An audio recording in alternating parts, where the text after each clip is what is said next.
നമ്മൾ ക്വസ്റ്റ്യൻ വായിച്ചിട്ട് ഉത്തരം ഇതാണെന്ന് പറഞ്ഞിട്ട് അതെന്തുകൊണ്ടായെന്നുള്ള ഫാക്റ്റും പറഞ്ഞ് ബാക്കി ഓപ്ഷൻസും നമ്മളൊന്ന് ക്വസ്റ്റ്യൻ വരാൻ സാധ്യതയുള്ളത് ഇന്ന മേഖലയാണെന്ന് ജസ്റ്റ് ഒന്ന് പറഞ്ഞു പോവുകയാണ് ഇവിടെ ചെയ്യുന്നത്. ഓക്കെ, നമുക്ക് തുടങ്ങാം. ഇന്ത്യൻ സമ്പദ് വ്യവസ്ഥയുടെ നട്ടെല്ല് എന്നറിയപ്പെടുന്ന പ്രദേശം. സമ്പദ് വ്യവസ്ഥയുടെ നട്ടെല്ല് എന്നാണ് ചോദിച്ചേക്കുന്നത്. ഓക്കെ, ഓപ്ഷൻ എ ഡെക്കാൻ പീഠഭൂമി, ഓപ്ഷൻ ബി ഉത്തര മഹാസമതലം, ഓപ്ഷൻ സി തീരസമതലങ്ങൾ, ഓപ്ഷൻ ഡി ഹിമാലയൻ പർവ്വത മേഖല എന്നാണ് പറഞ്ഞേക്കുന്നത്. ഓക്കെ, ഇതിനകത്ത് ഉത്തരം ഓപ്ഷൻ ബി ആണ്. എന്തുകൊണ്ടാണെന്ന് വെച്ച് കഴിഞ്ഞാൽ ഗംഗ, യമുന പോലെയുള്ള വലിയ നദികളുടെ കോൺട്രിബ്യൂഷൻസിനാൽ ഉണ്ടായതാണ് ഈ സമതലങ്ങൾ. അതായത് അവരുടെ എക്കൽ മണ്ണ് അടിഞ്ഞുണ്ടായതാണ് സമതലം. സോ സമതലം എന്ന വാക്കിൻ്റെ അർത്ഥം എന്ന് വെച്ച് കഴിഞ്ഞാൽ സമമായിട്ടുള്ള തലം, അതായത് നിരപ്പായിട്ടുള്ള ഭൂമി എന്നാണ് പറഞ്ഞേക്കുന്നത്. ഓക്കെ, അപ്പോൾ ഇത് ഏകദേശം എത്രയാണ്? 40% ഇന്ത്യയുടെ ഏരിയ ഉണ്ട് എന്നാണ് പറയുന്നത്. അപ്പം 40% ഉണ്ട്. അപ്പം കൂടുതലായിട്ട് എന്ത് ചെയ്യാം? സമ്പദ് വ്യവസ്ഥയ്ക്ക് ഒരു നിരപ്പായ ഏരിയയാണ് കോൺട്രിബ്യൂട്ട് ചെയ്യാം. Okay, fine. ഇനി അടുത്ത ഓപ്ഷൻസ് നോക്കാം. ഓപ്ഷൻ എ ഡെക്കാൻ പീഠഭൂമി. ഈ ഡെക്കാൻ പീഠഭൂമി ഏകദേശം ത്രികോണ ഷേപ്പിൽ പശ്ചിമഘട്ടം, പൂർവ്വഘട്ടം, വിന്ധ്യ, സത്പുര ഇടയിൽ ബോർഡർ ഷെയർ ചെയ്യുന്ന ഒരു പീഠഭൂമിയാണ് ഡെക്കാൻ പീഠഭൂമി. അഗ്നിപർവ്വത പ്രവർത്തനങ്ങളാൽ രൂപപ്പെട്ട കറുത്ത മണ്ണോടുകൂടിയ ഭൂമിയാണ് ഈ പീഠഭൂമി. ഈ പീഠഭൂമിയിൽ കറുത്ത മണ്ണായതുകൊണ്ട് നമുക്ക് എന്താണ്? പരുത്തി കൃഷി ചെയ്യാൻ വേണ്ടി അനുയോജ്യമാണ്. അതുതന്നെയല്ല, ഈ കറുത്ത മണ്ണായതുകൊണ്ട് ഇതിനകത്ത് അയൺ, മഗ്നീഷ്യം തുടങ്ങിയവയുടെ സാന്നിധ്യം കൂടുതലായി കാണപ്പെടാം. അതുതന്നെയല്ല, വേറൊരു ചോദ്യം വരാൻ ചാൻസ് ഉള്ളതെന്ന് വെച്ച് കഴിഞ്ഞാൽ ഡെക്കാൻ പീഠഭൂമി ഗുജറാത്തിൽ കാണപ്പെടുന്നുണ്ടോ എന്ന് ചോദിക്കും. ആക്ച്വലി ഇത് ഗുജറാത്തിൻ്റെ തെക്കുകിഴക്കൻ ഭാഗത്തായിട്ട് ചെറുതായിട്ട് കാണപ്പെടുന്നുണ്ട്. സോ അങ്ങനെ ഒരു ക്വസ്റ്റ്യൻ വരുവാണെങ്കിൽ ഗുജറാത്ത് ഉണ്ട്. അടുത്ത് നമുക്ക് ഓപ്ഷൻ സി നോക്കാം. തീരസമതലങ്ങൾ എന്ന് വെച്ച് കഴിയുമ്പോഴത്തേക്കിന് ഇന്ത്യയുടെ ഈ കിഴക്കൻ ഭാഗത്ത് പടിഞ്ഞാറൻ ഭാഗത്തെ കമ്പയർ ചെയ്യുമ്പോഴത്തേക്കിന് പടിഞ്ഞാറൻ ഭാഗത്തെ തീരസമതലങ്ങൾ ചെറുതും കിഴക്കൻ ഭാഗത്തെ വലുതുമാണ്.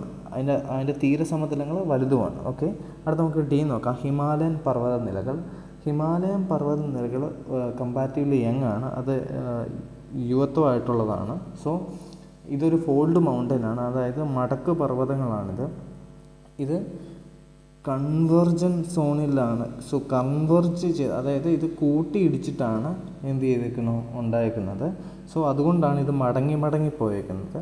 സോ ഈ ഫാക്റ്റ് ഒന്നും ഇല്ലെങ്കിൽ പോലും നമുക്ക് ലോജിക്കലി ഈ ഉത്തരം കണ്ടെത്താൻ പറ്റും. സമ്പദ് വ്യവസ്ഥയുടെ നട്ടെല്ലെന്നാണ് ഇവിടെ ചോദിച്ചേക്കുന്നത്. സോ നിങ്ങളൊന്ന് ആലോചിക്കുക, സമതലം, ഓക്കെ, തുല്യതലം അല്ലെങ്കിൽ നിരപ്പായ ഭൂമി എന്നാണ് പറഞ്ഞേക്കുന്നത്. ഇവിടെയൊക്കെ ഇത് നോക്കിയാൽ പീഠഭൂമി, ഹിമാലയൻ പർവ്വത മേഖല എന്നും കൂടെ പറഞ്ഞേക്കുന്നത്. ഓക്കെ, ഇവിടെ സമതലം എന്നുണ്ട്.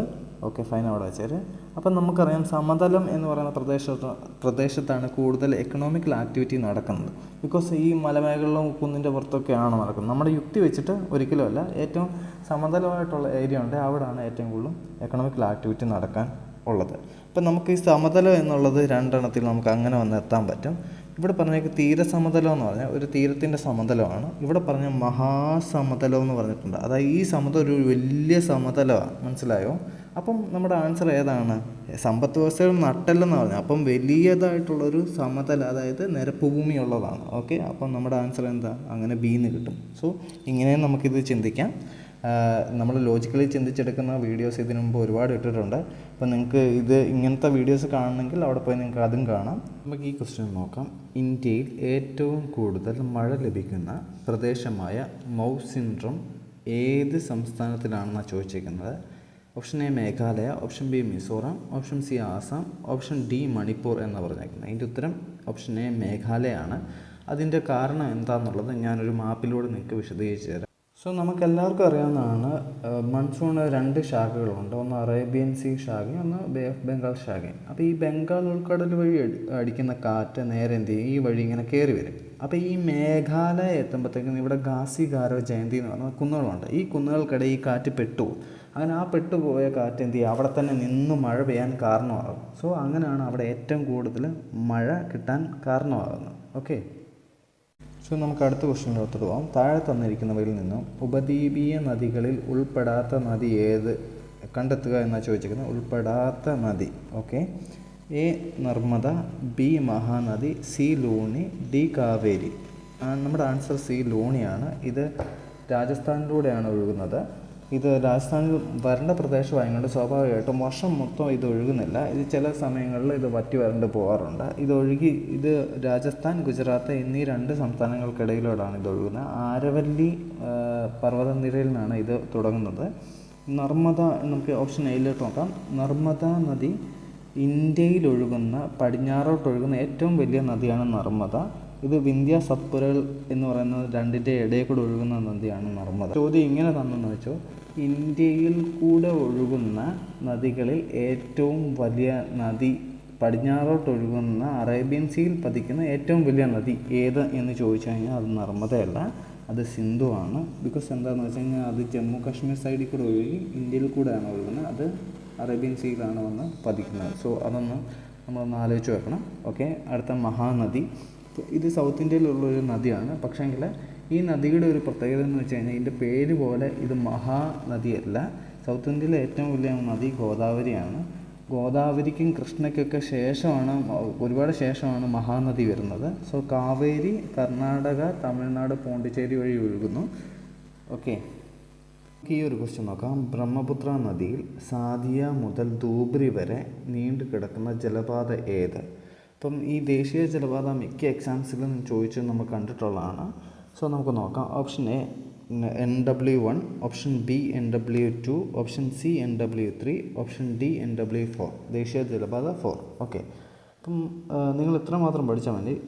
ദേശീയ ജലപാത 1 എന്ന് വെച്ച് കഴിഞ്ഞാൽ ഗംഗയിലാണ്, 2 ബ്രഹ്മപുത്രയാണ്, 3 കേരളത്തിലാണ്, അതായത് കൊല്ലം, 4 എന്ന് വെച്ച് കഴിയുമ്പോഴത്തേക്കിന് ഗോദാവരി കൃഷ്ണയിലാണ്, അതായത് ആന്ധ്രാപ്രദേശ്, തമിഴ്നാട് വരുന്നത്. ഇത്തരം കാര്യം ഓർത്താൽ മതി. സോ ഇതിനകത്ത് ബ്രഹ്മപുത്രയിൽ വരുന്നത് ഏതാണ്? ബി ആണ്. സോ നമ്മുടെ ആൻസർ ബി ആണ്. ഓക്കെ, നമുക്ക് ഈ ക്വസ്റ്റ്യൻ നോക്കാം. റിഗർ എന്നറിയപ്പെടുന്ന കറുത്ത മണ്ണിന് ഏറ്റവും അനുയോജ്യമായ കൃഷി ഏത് എന്നാണ് ചോദിച്ചേക്കുന്നത്. സോ കറുത്ത മണ്ണിന് അനുയോജ്യമെന്ന് ചോദിച്ചേക്കുന്നത് അവിടെ വെക്കാം.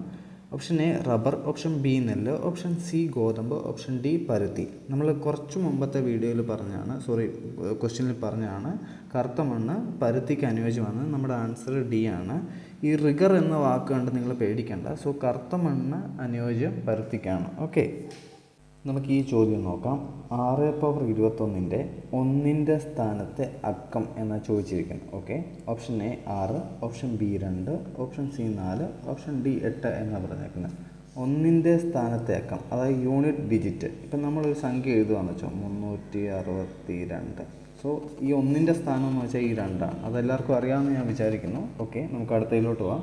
അപ്പം ഇവിടെ പറഞ്ഞേക്കുന്നത് 6 × 6 ഇങ്ങനെ 21 തവണ എഴുതി കഴിയുമ്പം ആ കിട്ടുന്ന ഉത്തരത്തിൻ്റെ അവസാനത്തിലെ അക്കത്തിൽ ഏത് സംഖ്യ ആയിരിക്കും, ഏത് അക്കമായിരിക്കും എന്നാണ് ചോദിച്ചിരിക്കുന്നത്. ഓക്കെ, അപ്പം നമുക്കറിയാം 6² എന്ന് വെച്ച് കഴിഞ്ഞാൽ 6 × 6 എന്നാണ്. സോ നമുക്ക് ഉത്തരം 36 എന്ന് കിട്ടും. ഓക്കെ, ഇനി 6³ എന്നാണെങ്കിൽ നമ്മൾ എന്ത് ചെയ്യും? ഈ 36നെ ഒരു 6 കൊണ്ട് ഇൻറ്റു ചെയ്യും. ഓക്കെ, നിങ്ങളവിടെ ശ്രദ്ധിച്ച അവസാനം 2 6ആണ്. പിന്നെ എന്ത് ചെയ്യുന്നു? ഇവിടെ ഒരു സംഖ്യ കിട്ടും, അതിൻ്റെ അവസാനം 6 തന്നെ ആയിരിക്കും വരുന്നത്. കാരണം 36ൻ്റെ 6 × 6 36ൻ്റെ 6 തന്നെ വരും. സോ അപ്പോൾ നമ്മൾ എന്ത് ചെയ്യും? ഇനി അടുത്ത പവർ 4 കിട്ടണ എന്ത് ചെയ്യും? പവർ 3 × 6 എന്നല്ലേ വരുന്നത്. അതായത് ഇതേതോ ഒരു സംഖ്യയാണ്, ആ സംഖ്യയുടെ അവസാനം ഒരു 6 ഉണ്ട്, പിന്നെ ഈ 6 കൊണ്ടും ഇൻറ്റു ചെയ്യണം. അപ്പോഴും നമുക്ക് 6 × 6 എന്നല്ലേ കിട്ടുന്നത്. അതായത് അവസാനം എപ്പോഴും 6 വന്നുകൊണ്ടേ ഇരിക്കത്തുള്ളൂ. അത് നിങ്ങൾ എത്ര കൂട്ടിയാലും എത്ര ഗുണിച്ചാലും 6 എന്നേ കിട്ടത്തുള്ളൂ. സോ അപ്പം നമ്മുടെ ആൻസർ ഏതാണ് ഇവിടെ?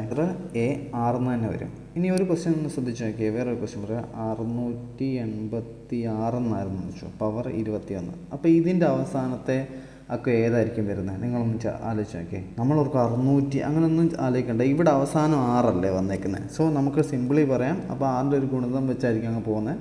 അപ്പോൾ അങ്ങനെ ആണെങ്കിലും എന്താണ്? 6 ആണ്. എത്ര വലിയ സംഖ്യയാണെങ്കിലും അത് അവസാനിക്കുന്നത് 6-ലാണെങ്കിൽ അതിൻ്റെ ഏതൊക്കെ പവറുകൾ എങ്ങനെയൊക്കെ വന്നോട്ടെ, ആ കിട്ടുന്ന ഉത്തരത്തിൻ്റെ അവസാനത്തിൽ എന്താണ്? 6 തന്നെ ആയിരിക്കും. ഓക്കെ, അപ്പോൾ ഇവിടെ നമ്മളൊക്കെ 6 ആണ് ആൻസർ.